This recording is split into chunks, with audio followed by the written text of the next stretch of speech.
Welcome back to What Would It Cost? Today we're talking about how discipline plays an important factor in the real estate world. And we're sitting with Chris Bonil from Royal LePage, who's leading his own team, who used to kick some serious butt on the field, and now he's doing it in the real estate industry. What is it going to cost? How much? Hi, my name's Nicholas Regina. My name's Michael Sakuro. And you're listening to What Would It Cost? Is that good? Welcome to the podcast. Thank you for having me, gentlemen. Pleasure. The pleasure's all ours, brother. So we'll get right into it. Tell us a bit about yourself and your background and what got you into real estate. For sure. My name is Christopher. I was a kid who was raised in Rexdale, Toronto. I come from a humble family, immigrants to the country. They worked their way up in the construction industry, and that's kind of where they are today as well. And then as I grew older, I always wanted to do something in construction, but I realized my lower back didn't let me carry 2x4s. So, I realized I wasn't the most efficient worker, so I had to figure something out. And that's when I realized, I could really contribute to the family if I got involved in real estate. Awesome. I found a love for it, and it brought us all here today. And now That's we're awesome. Running a real estate team. Very cool. Every day is a new adventure. Awesome. Very cool, man. Yeah, so tell us a bit about your past and how serious you took the sport of soccer and, the discipline and the micro habits that turn into routine and, that journey and how it's helped you essentially, in your current business, which is real estate and leading your own team, and what that, that direct correlation is in a nutshell for all the young athletes out there and people that are playing sports that, if they don't sign that big contract or they don't make it to where they once thought they were going to get to in their heads, how that can, there could still be a real big upside from bringing on those habits and routines into, their career and their work life, being in the entrepreneurial space or wherever it might be. For sure. And yeah. I totally agree with you. I mean, something sports taught, and I'm sure many will agree, is discipline, right? Right. Especially when you reach a certain level, like, for example, even a mid-level, you're training at least 3 days a week minimum, 4 days. And that's not including what you're doing on the off hours. And again, this is all with the dream of one day making it professional, right? So with nothing really tangible in front of you, just your vision and, pushing forward. And that's what you're working towards. And then I realized that the most successful entrepreneurs, at least majority of them, have some sort of sport previous background to where, when we're young, we train to become professionals. Yeah. That's our goal. When I was younger, I knew nothing other than soccer. I would go to school because I knew soccer was later, and I had to go to school if I wanted my parents to keep paying for soccer. Right. And then that's kind of, where my dream led me. And after, going through many obstacles and, downfalls and realizing, maybe the professional athlete route isn't for me. Yeah. That's when I realized, I'm like, sales might actually be where my true passion lies. And it correlates perfectly because, when you're training, you're not guaranteed a contract. Yeah. You're not guaranteed even to be seen by a scout, or you're not guaranteed to even be considered by any team that you would consider reputable. Right. So this is all one big gamble on yourself. Right. Then when you get into sales, that's where those habits correlate, right? Because we're in a sales commission-based industry. We're never guaranteed a paycheck. So imagine going to work and not guaranteed you're going to be paid. It's a big maybe, right? Yeah. No, it's true. And that's the same with pro athlete. You train so that one day maybe you'll get that contract. So with the word contract being relevant in both industries, here we strive to get the client under contract, and we pursue and we train and we. And training obviously refers to learning the markets and keeping the clients updated and how to better your own services and how to, be able to provide more valuable information to your clients. That would be considered our training, so that hopefully we can get this client under contract. And that resilience is what makes athletes, I guess you could say, successful in a commission-based or sales-based industry. Right. Yeah. That resilience that you had to, put your head down, put in the work. Doesn't matter if it hurts. This time your calves aren't hurting or your legs. It's your heart or your ego. But other than that, you're pushing skin to move on. Exactly. And you have this vision in your mind and you're not letting it go. And I think that's how it correlates directly. That level of discipline that you develop as a young athlete, whether you made it to a high level or a middle level or, whatever the level may have been. Yeah. You have the discipline to go to training twice a week, 3 days a week without any immediate reward.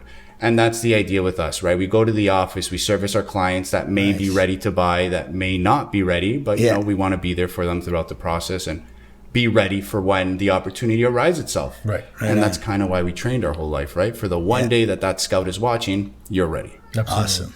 That's awesome. I like the way you tied that all together. That sounded great. I think it's huge. It's definitely a big deal. Yeah. And it's very underlooked. If you notice, a lot of athletes that didn't go pro ended up in some sort of sales-based business. And kick butt with it too. And they're killing it. Yeah. And they're doing very well. It's because the discipline, you know, they've gotten no and laughed at their whole life of the idea of making it pro, right? Yeah. Right. And as a kid, you know, you tell your friends or whatever, you know, there's always people there that don't think you can do it. Yeah. And you can sense that, right? Even if they're patting you in the back or shaking your hand telling you can do it. Yeah. It's kind of the same idea here. Yeah. Yeah. It's so true. So true. And even with the coaches through the process, I remember I never played at the levels that you played at, but even with some of the hockey that I played, my hockey was my sport. It was the coaches. They'd get really mad at us on the ice if at practice we were slacking, and because they're like, you carry that over into the games. Like, you got to take this seriously, as serious as a game, if not more serious, because that just, you know, those little habits, or those, you know, that hardcoreness that you don't bring out in practice, it's not going to come out as well as it could in games if you did do that, right? So it's day in, day out training like that at the level that you were playing. There's no messing around on the pitch, right? Like, you guys aren't exactly. Practice how you play. They literally tell you to go home, pick another sport. Yeah, no, You've seen it literally. Happen, so. It's literally what they tell you to do. Yeah. And so the way that I came across discovering you was in the real estate world, but you did an awesome video that cracked me up. You were on Falstaff, which is right around the corner from my house, and there was a home there that was a tear me down, right? And it was meant, that property's meant for development, right? And you went in there and you whipped that hammer against the wall, right? And the hammer getting stuck in the wall, and then you hit the camera and you gave it a heavy pitch, right?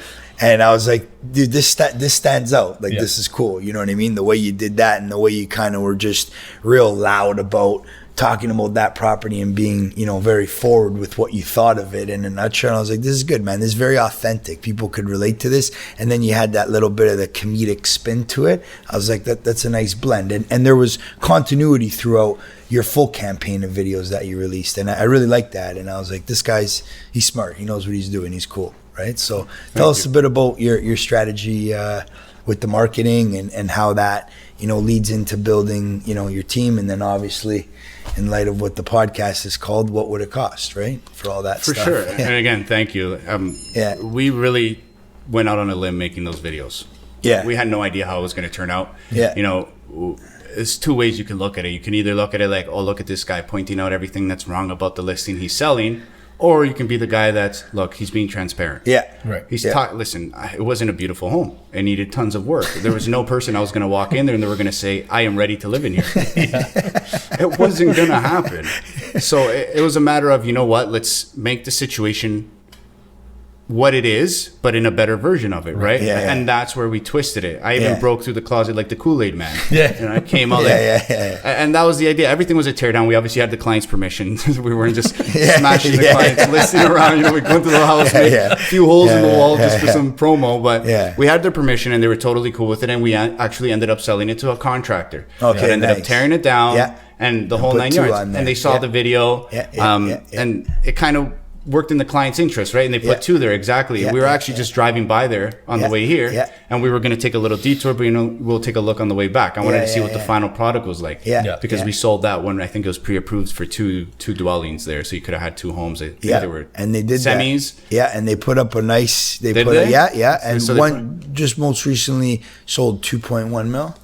For just one, I think I'm pretty sure I sold that whole lot for 1.3. Nice, wow. Yeah. The guy knew what he was doing too. He was in and out of there, and it was bang, bang, it was bang. all pre-approved. You could see the way the whole so all they did was they bought this package, and they had to build. That's it. And then that's when we realized, you know what, this social media thing is a hit. It can work. You know, keep in mind, we came from doing social media a while back, right? And to the point where, you know, if you're posting videos about yourself, it wasn't really something that was encouraged. Yeah. It was almost frowned upon, right? Yeah. To post videos of yourself and this, that. And then that's kind of where that opened the door. Obviously, it wasn't in the most professional manner. I'm not dressed how I am today. It was a few years ago, it was one of the first ones we did. But we realized, the transparency is a universal language. Yeah. Not hiding anything, being completely transparent, showing the actual use of the property, what it can be, why you're tearing it down, so that the right buyer comes along and you're simply not just wasting your time, right? You're not trying to trick anyone into buying and something. Give it that optimistic outlook on the property, not so much like, you're going to come here and have all these issues. Exactly. Like here's what you could do and what you could grow with this. Yeah. Exactly. Like, and one man's junk is another man's treasure. Absolutely. And that's exactly the image we're giving it across. Like, hey guys, look how bad in condition this property is. This is the perfect opportunity for a contractor or a builder. Yeah. And that's exactly who we catered to. And that ended up so 1.3, if he sold both lots for 2.2 million, let's just say for even sake, or both the same 2.1, 4.2 minus the 1.3. What do you think the building costs were on each of those lots to erect a 3,000 a high feet, number? Let's say? Just so it's not low, let's just say $400 a square foot. Okay. On a 2,000 square foot home, that puts you at $800,000. Okay. So you got 1.6 plus the 1.3, you're at 2.9 minus the 4 mil. You made it a cool 1.1. You're the CEO of Nike now. Yeah. 1.1. You're making the same paycheck as him. Yeah, no doubt, eh? And that's the margins that you're in, right? And you went high on a per square foot. Like, that's a healthy budget. Exactly. Normally, depending who you know and what industry you're in, it can go as low as like $275, depending what you're building, finishes, and what part you're taking care of yourself, right? Right. And he snapped that out in a year, eh? Because it was all pre-approved. Yeah. You guys had it severed, developed, ready to go, ready to build. It was all packaged up. In there, All you have to do is buy it and build it. Nice. Obviously, front the cash and all that. But what did it cost for the development end of it to sever the lot? To make that lot there, we had actually already purchased it severed. Okay. So a severance can range depending on what city you're in. Okay. So regarding the cost of the severance of that lot, I really didn't have an exact idea of what it costed. We never really looked into it because it was already prepackaged, right? Yeah. But the building costs and everything like that was something we had already kind of predetermined so that we could package it up exactly, right? One thing that was also paid for were the permits. Permits can range from a permit that costs you in one city $5,000, $10,000. In Toronto, it's $20,000, $25,000. Right. Now permits have skyrocketed.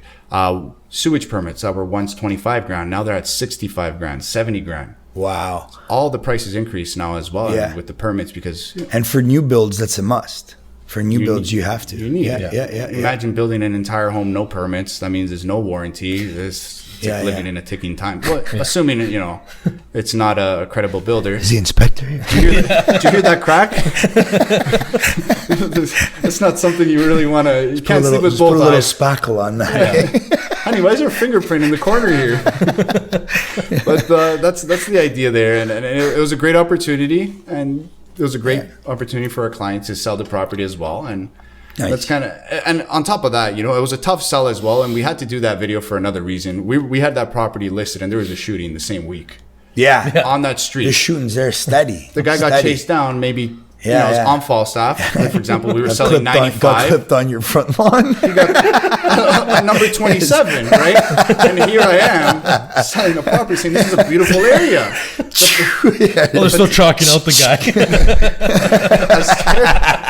There's the outline of the body.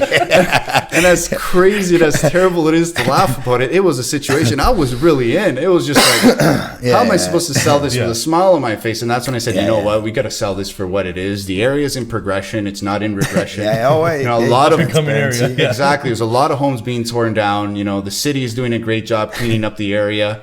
Crime rate is lowering in the area. So the brand value is transparency there, right? Honestly, and you fed that. Exactly, and we just put that out on the table so I don't get a call. 6 months in, this isn't the neighborhood you pictured in my head. Kind of lay it out there. They know what they're getting in for, and I tell them, I say, anyways, it'll take you roughly a year to put this all up.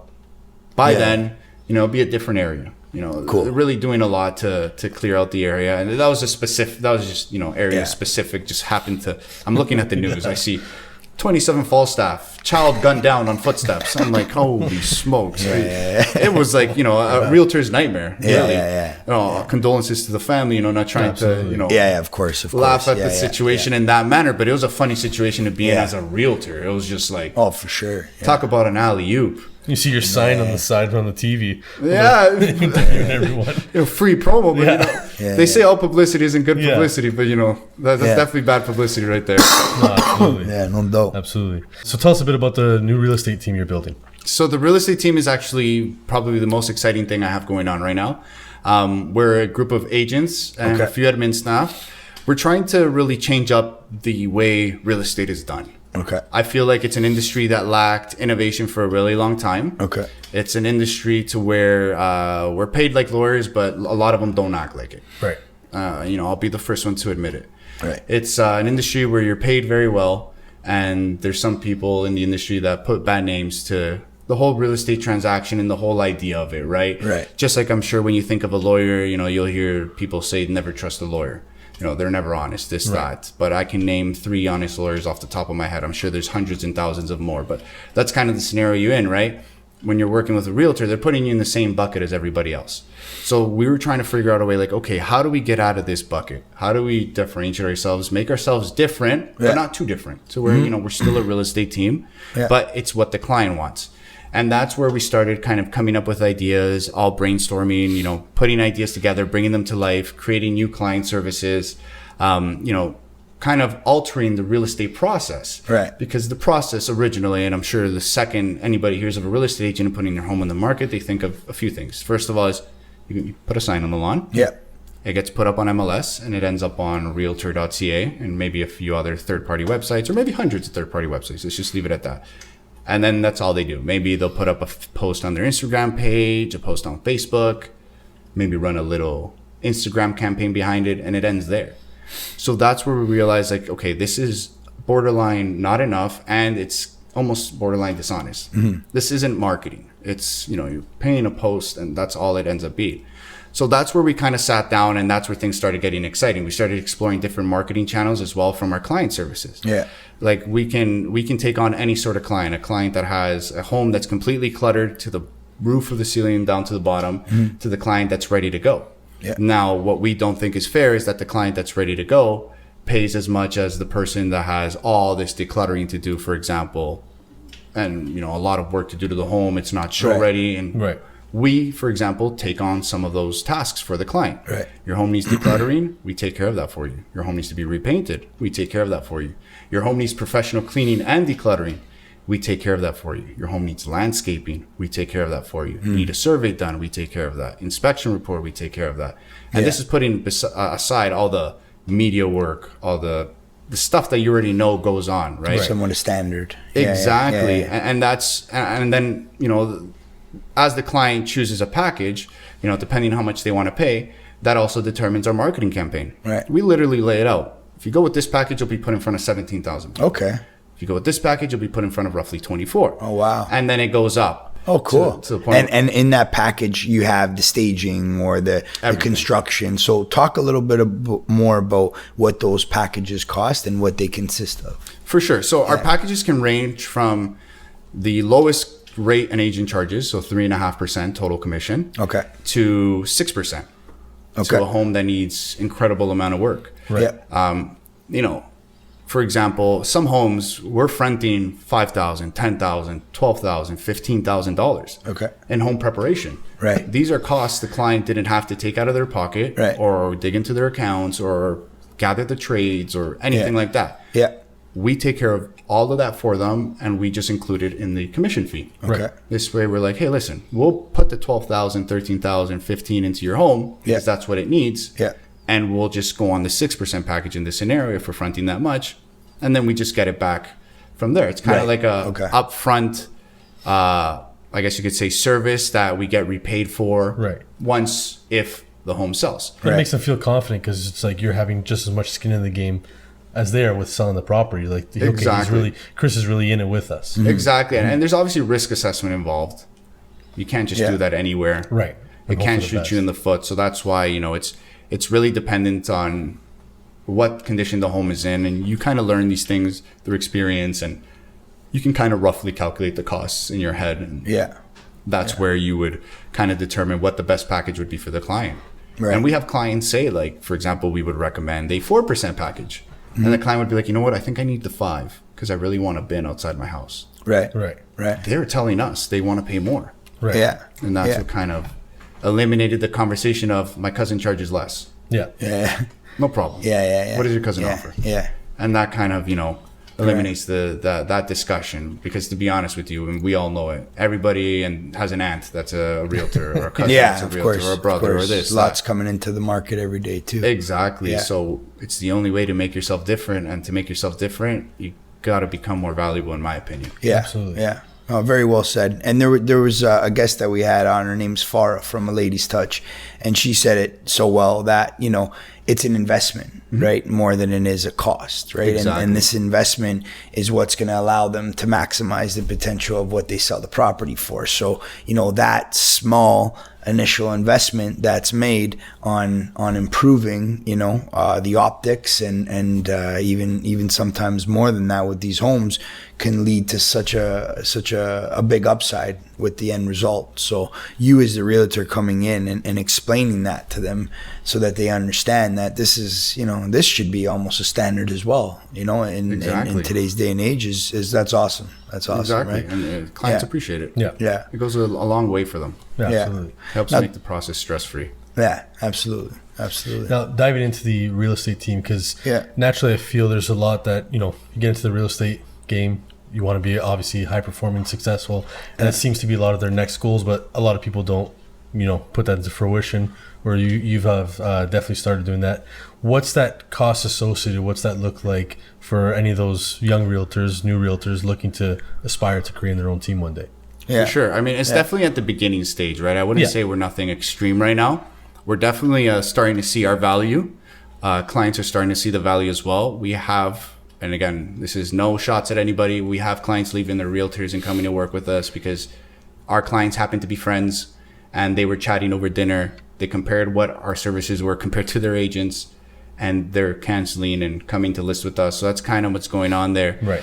Now, the advice to anybody looking to start a team and kind of what's the cost associated to that, that's a very general question for me, for the reason being that there's a lot of costs, that we don't directly associate to starting a business, like the years of marketing we spent to build a personal brand before you start a real estate team. Good point. I think one of the key components to starting a real estate team is really building a strong personal brand to the point where people are calling you to sell their home for them, because, not saying you got to be the most known realtor or anything, but they're calling you, they're referring you, people are coming to you. I think that's one of the biggest foundations to starting a team, because that's where a majority of your costs comes from, right? Yeah. You can start a team, open up an office, have team agents on your team, and it'll just go straight to zero pretty fast, right? Because you're still at the performance level you were as an individual agent, except now you have an excessive amount of overhead. And regarding to costs, like the exact figure number, listen, if I had to put a value into what it took to get to this level, it's 6 figures. That's the number we're at. The amount of marketing and the amount of funds we've dumped into our clients, our office, our marketing, we're high up there. It's definitely over $100,000 from where we are from before to now. To start up your own office, I think maybe with around $50,000, you can maybe get your own office going. But again, it'd be a terrible investment if you don't have the systems in place. Again, this is like startup costs. This isn't overhead. Our monthly expense is ridiculous. And that's where kind of I think people overlook that. They say like, look how good of an individual agent I am. I'm going to start a team. And a prime example of that was a team I was previously on. I was on a few teams, so I'm not going to name it. And the team leader was a boss. He was more like a boss. It wasn't a leader. It was more of a rah-rah, tell you what to do every day. Oh, you missed this, make you feel a certain way. It wasn't a leadership. I think the biggest cost to starting a team is your time and your commitment. Right. I think that's going to be the most expensive thing you're going to commit to it. For example, myself, I'm in the office Monday to Sunday. If I wasn't able to make it Sunday during the day, I'll go in Sunday night. If I wasn't able to make it Saturday during the day, I'll go in Saturday night. My Friday nights will end early at like 9 p.m. so I can get up by 5 a.m. the next day on a Saturday and be at the office for 3 hours before I have to go to my little cousin's communion, for example. I think that's the biggest cost is your sweat equity. The cost of time, your sweat equity is going to be the craziest thing in there. And it's like that meme where you see the guy digging at a hole. There's 3 guys. One guy quits too soon. The other guy was about to. And then you see the other guy who just didn't quit. Double the length later, he ends up, getting there. And I think that's where the biggest cost from. So there's no figurative amount to the value of what it costs to start a team. However, I think the biggest cost of starting a team is the time you're going to be investing into this team, and you have to be for it. It cannot be a selfish reason you're starting this team. You got to be starting a team to make other people rich. Yeah. Right. That's your only reason. And the people you're bringing onto your team, you got to make sure they have that mentality and that desire and that hunger. Because first of all, you'll just get frustrated. There's no reason to get frustrated over your own business. It should be running smoothly. Sure, you have speed bumps in business, but there's nothing that should go wrong. And second of all, you can't teach someone ambition. Yeah. You simply cannot. And I think those are the most valuable things on a team. Yeah. Cost of time. Priceless. Cost of time is the most expensive. Yeah. It's the most expensive asset we own. And tie that in with the experience that you have in regards to building the personal brand, and what that time looks like is that's pretty expensive, man. Just to be able to bring that knowledge and that know-how to the table. So for sure, very well said. Exactly, and the team's depending on you, right? Right. Got to keep in mind now, you have a team that's depending on you to better their career. Yeah. And if your intention isn't to better someone's career, better their life, better their clientele, better their services, if it's not to make your entire team better than their current state they're in their lives, then you should not start a team. Right. Yeah. Because it's just going to cost you now numbers. Like the money, I really it's don't. A true leader, though. True. I don't look at the money. I see a lot of money coming in, a lot of money coming out. Yeah. That's all I'm noticing right now. Yeah. It's the beginning. Yeah. I really try not to look at the money at the beginning. Later on, sure, we'll assess financial statements and whatnot. Yeah. But for now, as long as we feel like we're staying within our margins, and I feel like the team is producing, moving forward, and their clientele is growing, that's the goal and that's the value right there. Right. So the cost is definitely your time. Yeah. Right. Time and dedication. Awesome. Very well said. Thanks for coming on. Really appreciate you coming to have that conversation with us. Let the people know, where they can check you out, where they can follow you and your team. Anytime. Always a pleasure. Yeah. I'm watching your podcast. I love what you guys do. So it's always a pleasure. Thank you for having me out here. Yeah, the pleasure's all ours. Put a smile on my face when I got the message. So awesome. Thank you so much. Awesome. My Instagram is Mr. Bonil, no dots, so Mr. Bonil, Bonil. You can check out our team's website at capitalbrokersgroup.ca. If you're looking to buy or sell a home, go to torontohomefinder.com. Right on. And I just want to shout out Cass, his wife, soon to be parents. Wifey, yes. Congratulations on that. And thank you. We look forward to thank you. To that excitement it's going to bring to your life. And thank you for tuning in today with our expert Chris Bonil here, and how his athletic career had a direct correlation to all of his success in the real estate market. My name's Nick. I'm from Spark Financial Group, and we'll see you next week. Next on What Would It Cost? So to get right into it, tell us a bit about your background getting into real estate and how that's taking you from those stepping stones to where you are now. Just coming back to the introduction, the youngest broker in the world, it sounds a bit daunting. I never really actually wanted to be in real estate. It's sort of, I wanted to be a lawyer. And then later on I realized to be a great lawyer, you got to be a great salesperson. So around 19, I because of my father, who happens to be my partner now at my Remax brokerage, because of him, I got into the real estate industry. So I got my license at 19. I learned a lot of the real estate aspects of what I'm supposed to be doing. What's the next big step? What do I really want? What do I really enjoy? And just like we're sitting in a podcast here talking about growth, we're talking about development, we're talking about value, talking about really putting things on the table, what can I do or what can I be a part of that also is in line with the educational aspect of bringing value to agents and other people all around you, and not just that, wealth through real estate.